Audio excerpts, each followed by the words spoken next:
스탠포드 대학의 교수이자 도파민이 진짜 무엇인지 그것 하나로 전 세계를 휩쓴 천재 신경학자 앤드류 휴버만이 갑자기 이상한 소리를 시작합니다. The virtues can start to arrive through things that are outside of us. Now, I realize that sounds very unscientific, but if you look at the science around religious belief or belief in higher power, or the notion that humans don't have all the answers, what you'll find is that for everything from recovery from addiction to recovery from immense loss, I mean, the kinds of losses that go way beyond a death of a family member, although that's intense, almost always involves some notion of top-down control from outside, being encouraged or even instructed to do the right thing, feeling as if something is coming through oneself. 뇌과학의 신경학자가 우리 내부가 아니라 외부를 말한다는 것 자체가 이미 미친 건데 거기서 더 나아가 그는 신을 말합니다. I think it is not a coincidence that the Bible writes in these kinds of things about sins and virtues and the need, not just good works, but avoiding sin, and acknowledges in some sense that in some cases near impossible for people to do on their own. And yes, community can help. And yes, reward processes can help. And yes, punishment can help. These all work. We know this. You can see this in animal learning studies. Where humans are different is that humans are unique in their ability to give this top-down restriction process over to some other entity. And it makes it easier, not harder. And it makes it more concrete somehow, not more abstract. The only abstract piece of it is that, you can't shake this entity's hand. 그러면서 최근 신경과학의 연구 동향까지 덧붙이죠. I mean, I'm excited by some of the data that are starting to look at how consciousness might involve things from outside the brain. And all I know is that having spent nearly 3 decades thinking about and researching and talking about neuroscience, that, we know a great deal about how sensations, perceptions, thoughts, memories, emotions and behaviors are constructed. And yet we don't know how this piece comes about. But this piece has been central to the human historical perspective and human experience. And I don't think we're any longer in a place where we can even talk about human evolution without this, right? I think humans evolved in the context of this, and that's why I don't see them as mutually exclusive. 물론 아직 확증된 연구를 할 것까지는 없지만 그는 확신합니다. I absolutely think there's something real there, and I say that completely as a scientist, right? I mean, I'm used to a man of science, but there's just no doubt in my mind that this process of giving over to understanding there's something much greater than us, and that we are not in total control. That feels very comforting to me because of the way I've seen it help so many people. 결국 우리보다 상위의 존재가 있다는 건 그 존재에게 맡길 수 있다는 뜻이라는 겁니다. I'm in a very serious prayer practice daily now. Every night before I go to sleep, without fail. I'm going on a couple years now where I've not missed a single night. I'll get out of bed if I fall asleep and do that. Let's say it's just purely neurobiological. Let's say there's nothing outside of us that, in the real sense. I don't believe that, but let's just assume for a moment. Well, then my neurobiology seems to be responding to all this very, very well. And I don't think I'm alone with that. In fact, I think there are too many burdens in life for anyone to be able to navigate life extremely well without these notions of higher power. I don't think people can do it.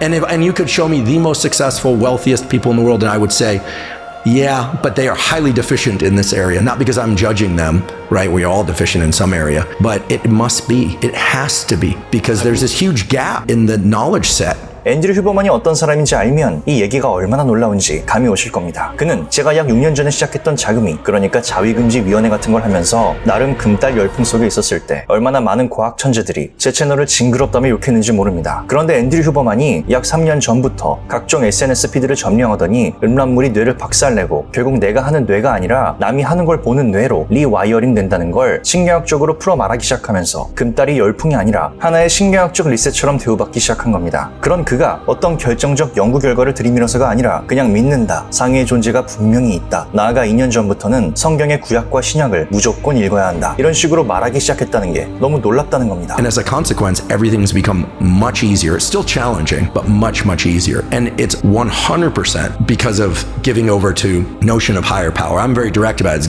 God higher power for me, right? Reading the Bible, this kind of thing, prayer. I mean, these are practices. This isn't just I believe in God. These are practices. These are faith-based practices. 사실 그뿐만이 아니죠. You can look at examples all around and all through history where people have said similar things in circumstances far more challenging than mine, and they'll always point to the same thing.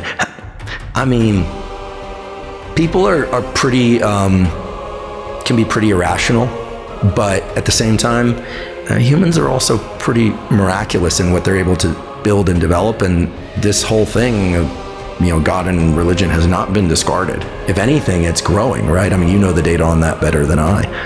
So 저는 그의 고백이 특히 좋았던 게 저 역시 성경을 매일 읽지만 정말 큰 도움을 받은 건 바로 신앙서적이었습니다. 최신 서적만이 아니라 1800년 전, 200년 전, 80년 전 수많은 신앙의 경험담이 담긴 책들을 읽다 보면 정말 신기한 패턴이 보입니다. 시대도 지역도 문화도 언어권도 다른데 영성의 결이 거의 동일하다시피 한 겁니다. 그래서 믿음이 흔들릴 때조차 그 흔들림이 신앙의 과정이라는 걸 같은 하늘 아래 같은 형제들로부터 배우게 되는 거죠. one of the most remarkable real-life examples I've ever witnessed of the power of belief in God. I have a good friend who for many years struggled with alcohol and drug addiction of multiple kinds. Incredibly kind person, incredibly successful in his career, married, 2 beautiful children, multiple relapses. Crashed his truck at 7 in the morning after getting intoxicated at 6:30 in the morning. Got out of that one, happened again and again, multiple rehab centers of this sort of standard treatment, etc. And then ultimately enough happened within that whole set of circumstances that his wife said, you know, this is it. You've got to solve this or we just can't be with you. A very scary situation for everybody involved, including him, Right. who absolutely adored his family. He told us that treats addiction with essentially religion, a belief in God.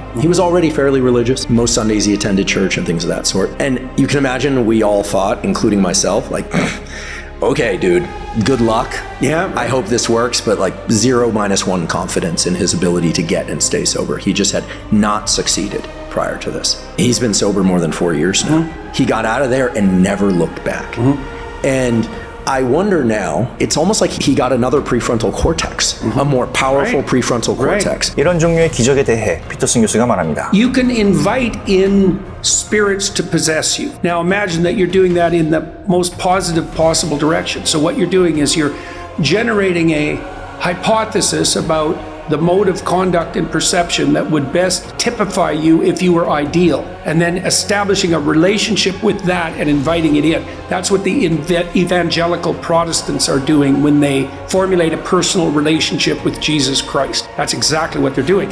Now, on the addiction side, so it was known among alcohol researchers, it's been known for 60 years, more even, that the most reliable treatment for alcoholism was religious transformation. And this is well accepted among researchers in the field who have no religious affiliation whatsoever. So one of the things you want to do when you treat addiction is you want to substitute a new incentive structure. 그리고 신을 알게 되고 성서를 읽고 믿음을 갖게 되면 중독이 가리키는 방향 자체가 바뀌면서 뇌가 완전히 새로워진다는 것이죠. 더 나아가 또 하나의 전두엽이 생긴 것처럼 뇌과학적으로도 신과 인격적 관계를 맺는 것처럼 사람이 완전히 달라진다는 겁니다. Epidemiological data show that people who engage with religion, not just say I believe in God, but actually engage with faith, over a 15 to 20 year period, it cuts all-cause mortality by 30%, cuts death due to cancer and cardiovascular disease by 25%, reduces anxiety and depression, increases people's sense of meaning and feeling that their life is flourishing. Being in community, joining clubs, having tighter social networks makes you healthier and happier.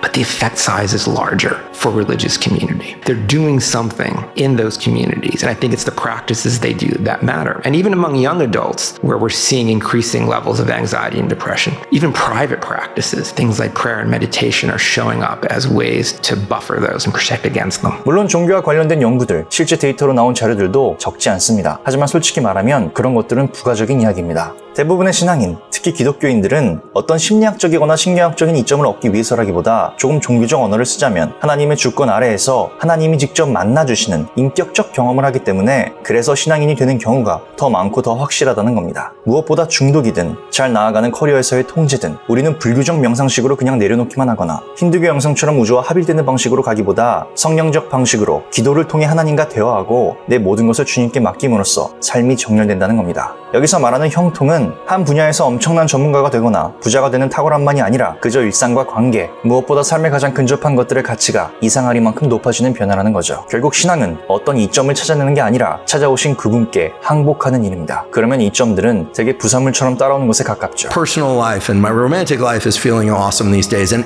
it's just overwhelmingly positive despite a lot of strain and hardship. But the one thing that I wish that I had done earlier was to stop resisting the voice in my head that said, you know, I think there's a God and I'm going to pray. I kept pushing that away. It was like incompatible with my notion of what it meant to be a scientist. It was just incompatible with things I just kept pushing down, and yet at the same time wishing for it. Then, and I'll say it again now, like I'm 50, and for the first time in my life, my entire life, I've experienced sustained times of real deep peace.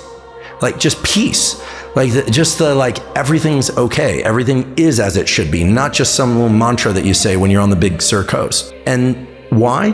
I think it's because I stopped fighting so hard to try and control everything inside me. 어디에서도 느껴보지 못한 평안, 신경학으로도 다 밝혀낼 수 없는 경험, 뇌과학은 여러 방식으로 연결짓지만 커리어의 정점에 선 후보만은 50세의 항복을 미뤄온 걸 후회하는 듯 보이기까지 합니다. 생명. 진짜 생명을 맛본 사람은 그 어디로도 돌아가지 못합니다. 진짜 샬롬, 그러니까 평안을 맛본 사람은 이 생명에서 벗어날 수 없습니다. 영혼의 삶, 천국, 하나님과의 인격적 관계, 예수님의 십자가와 보혈, 성령님의 내주하심, 어려운 말로도 설명할 수 있지만 결국은 생명입니다. 주의 십자가를 따르면 평안과 행복이 따라오고 때로는 필요에 따라 세상이 말하는 복, 돈과 명예가 따라올 수도 있습니다.